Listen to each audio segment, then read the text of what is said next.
And yeah, this is it, man. But we don't need to go into that, because it shows you that the Romans here, it tells you he destroyed Philip, Macedonia. It tells you he destroyed the Grecians. And somewhere in this chapter it also tells you that he destroyed the Carthaginians.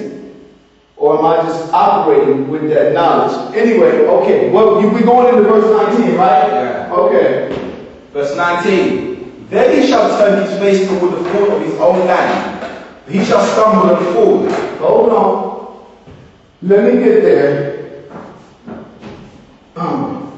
We're reading Daniel chapter 11, verse 19. It says, then, go ahead. Then he shall turn his face toward the fall of his own land. He shall stumble and fall. Okay. I'm going to tell you what happened there. Antiochus the Great, when it says he shall fall, damn, this is getting ridiculous. I got to go back over to the map. Anyway, it's not even on the map. He was headed to a place, trying to think of the name.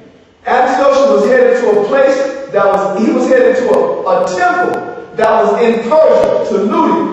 And when he got there, the priest of that temple of Persia had already determined that they were going to kill him, but they made peace with him. They brought him up, they had the money, they were going to give him tribute, the treasure. He was going to the treasure. They decided, we will give it to you. He went up into the temple. There was a section of the temple where he had to go into and was isolated. Then they stoned him to death from the top. Then all the men that came with him, they had in separate parts of the temple and killed them all. That's how Antiochus the Great died. All right, that's what. Read that verse again. Okay. Verse 18.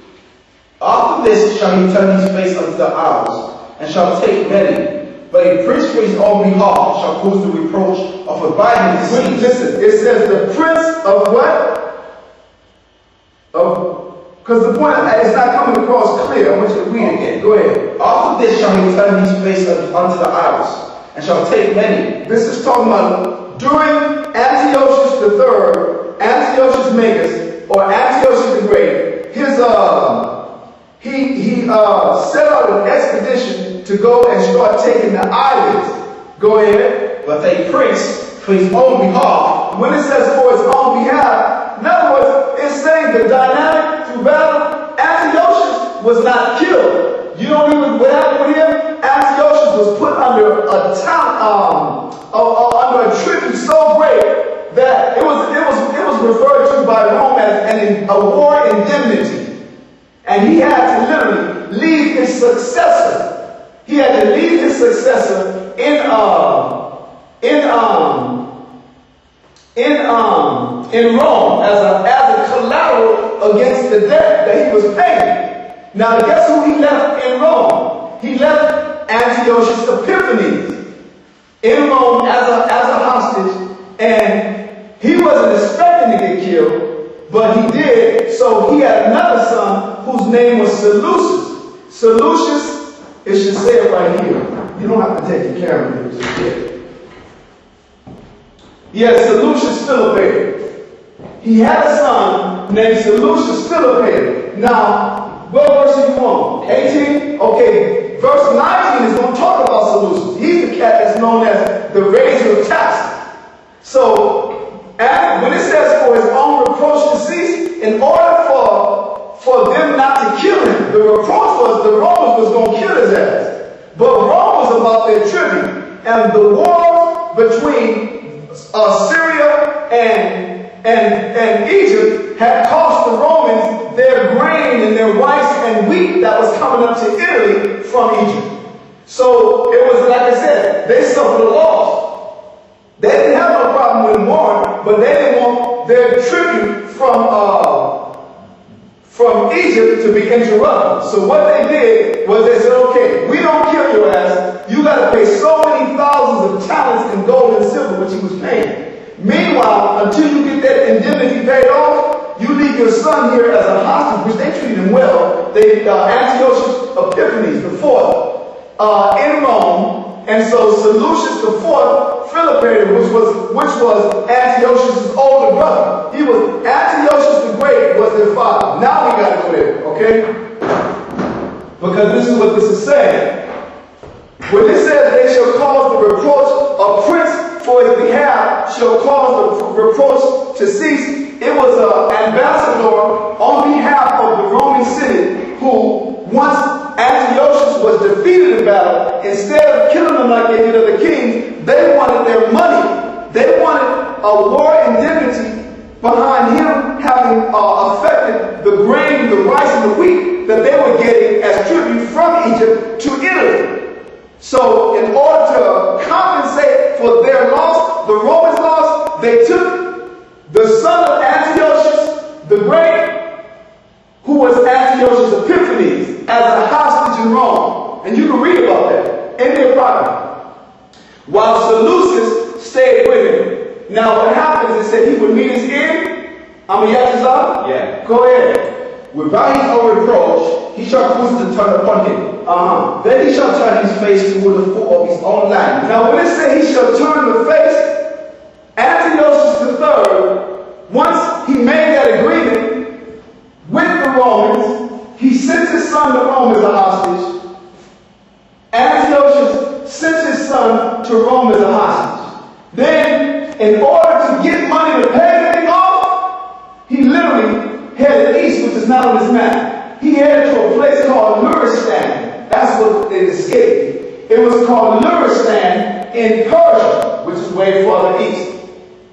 And he went there with the intention of raiding and looting the temple and taking all the riches. Of course he was going to keep something for himself, but this was his campaign to raise funds to send to the Romans to pay off those I can't remember the exact number, but there's thousands of talents of gold and so many of silver. So in the process, did you read where it said he's going to fall? Not yet. What does it say? Verse 19. Then he shall turn his face toward the foot of his own land. In other words, because this was his how can I put his territory that reached, I don't know if this is going to happen. Yeah, it doesn't even go there. That reached as far east as come on over here, yes, please. That reached as far east as India. Hold on. Okay. That reached as far east as India, and in Persia, it should say Persia. In this area here is where he had to come to a temple, all right, that was in a place called Luristan. And they was waiting for him. They had made agreements with him to go ahead and hand over their loot from the temple. But they sectioned him off in a certain part of the temple where he thought he had to go in to get the money, and they stoned him from the top, violent. He died. Then they killed all the men that was with him. So when it says, what does it say? But he shall stumble and fall. But he shall stumble and fall. You gotta go read the history. You gotta go read Antiochus the Great's expedition into Luristan, Persia. Like Pakistan, so all the stands, Afghanistan, it was called Luristan. And that was the temple of those people, and they stoned his ass. And so what happened was, although Antiochus Epiphanes was sent as a hostage because Rome wanted your successor, that way it would ensure what? That you would pay. He was a hostage in Rome, so verse 19 is going to let you know another person stood up in his stead. So read the end of verse 18 and then fluently go ahead into 19 again. Without his own reproach, he shall cause it to turn upon him. Verse 19. Then he shall turn his face toward the foot of his own land. And he shall stumble and fall. So that's what happened. That's how Antiochus the Great, Antiochus the third, met his end. Go ahead. And not be found. And not be found. Okay, let's come over here. Then shall stand up in his estate. Then shall stand up in his estate. Go ahead. A raiser of taxes. A raiser of taxes. And I'm going to show you something. The raiser of taxes was Seleucus. Let me say this to you, man. When you read Josephus, I think it's Antiquities. It might be book 12.